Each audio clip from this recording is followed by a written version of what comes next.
This is a new series I want to start that I'm calling A Brief History of. I'm going to choose a team for the episode and I'm going to trace back the lineup for pretty much as far back as you can go, tell about the roster changes, their accomplishments, and things like that. All images and information come from hltv.org and liquipedia.net. Today we're doing Fnatic. This team can be traced all the way back to a team called WRTT. Their lineup was Cosmin, Lox, Kabam, JW, and Zelos. Kabam currently plays in various Swedish mixed teams, most recently on Allion and DinDD. Zelos is a current player of Epsilon. Their lineup can be seen here. However, due to many rumors, he may be removed from the team and returning to Allion with Kabam. WRTT was signed by Epsilon in December of 2012 and went through 4 different roster changes during their time with Epsilon. You can see the changes on the screen. After they were released from the organization in July of 2013, their lineup looks a little more like what we know today. The team's lineup was Flusha, Madi, Schneider or Snyder, JW, and Devilwalk. In their time without an organization, they were known as Swag, YOLO, and Bitches, or SYB for short. About a month later, they are picked up by Fnatic, and thus the main story begins. Madi, you'll know, currently plays for Team X, notably a Danish team, despite Madi being Swedish. You can see their lineup on the screen. About a month after being picked up by Fnatic, Madi was replaced by Pronax. This team went on to get top 6 at EMS1 Fall 2013 and top 8 at ESWC 2013. They went on to win the first ever CSGO Major, DreamHack Winter 2013, over NIP. Many consider it to be a fluke because Fnatic wasn't the best team at the time. Going into the next major, EMS1 Katowice 2014, Fnatic went out in the quarterfinals against LGB, one of their Swedish rivals. They also got top 8 at Fragbite Masters Season 2 before making their next roster change. In June, Fnatic kicks Schneider and Devilwalk. Devilwalk becomes the coach of the team, and Schneider goes to play for the first edition of Flipside. They then pick up Olaf Meister and Krims from LGB. These two had success of their own, as they had made it out of the groups of the 2 previous majors, much like Fnatic. This edition of the lineup goes on to become, according to some, the greatest CSGO lineup of all time. After this move, they notably went on to get top 4 at Gfinity G3, and going into ESL1 Cologne, they were expected to make top 8 again. They make the final at Cologne and face off against NIP. Through the powers of NIP magic, NIP beats Fnatic to win their first major.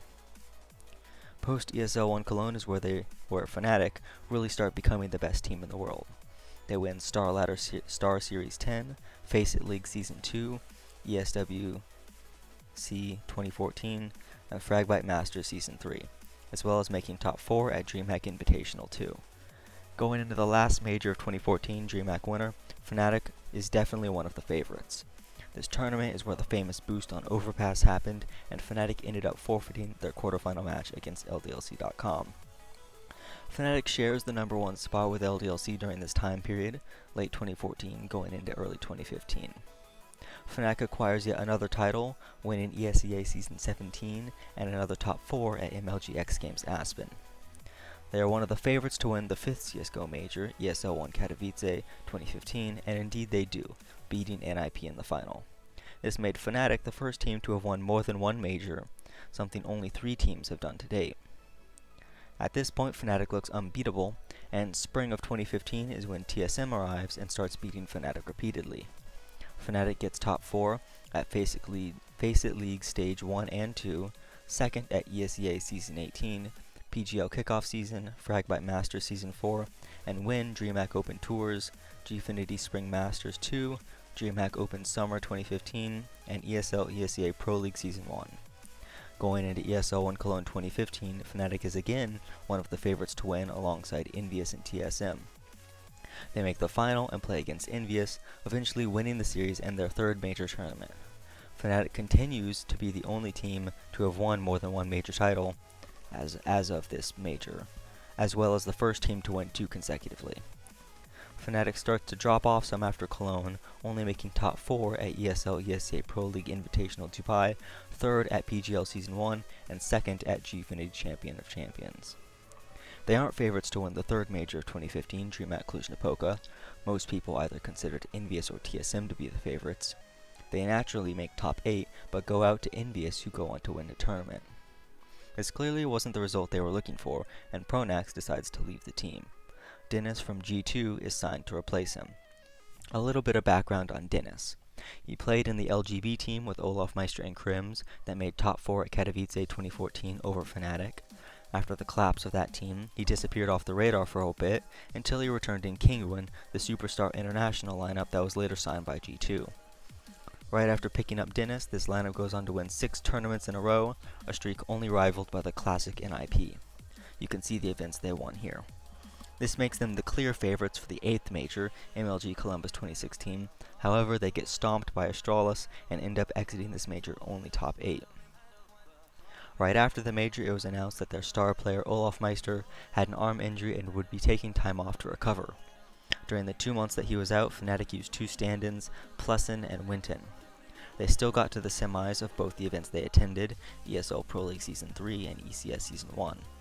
When the second major of the year came around, ESL won Cologne. They were seen as still a strong contender, but not the absolute favorite.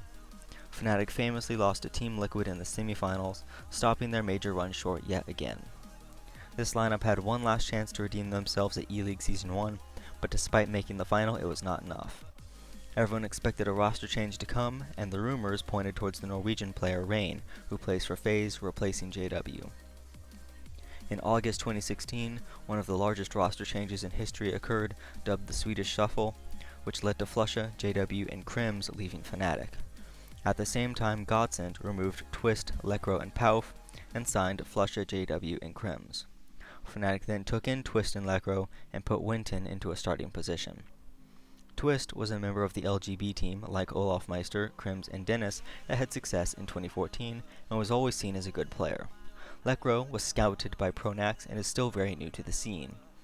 Winton, before playing for Fnatic as a stand-in, was a player for Preparation, a team created by Cadian, that died soon after Winton left.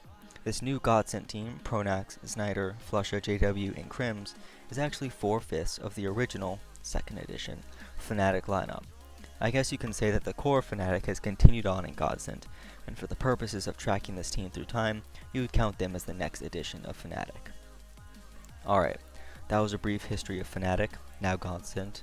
Thank you very much for watching. If I didn't include an important point that you thought should be included, or if I emphasized something too much that you thought wasn't that important, be sure to tell me so that I can continue to improve my historical knowledge and to make these videos better.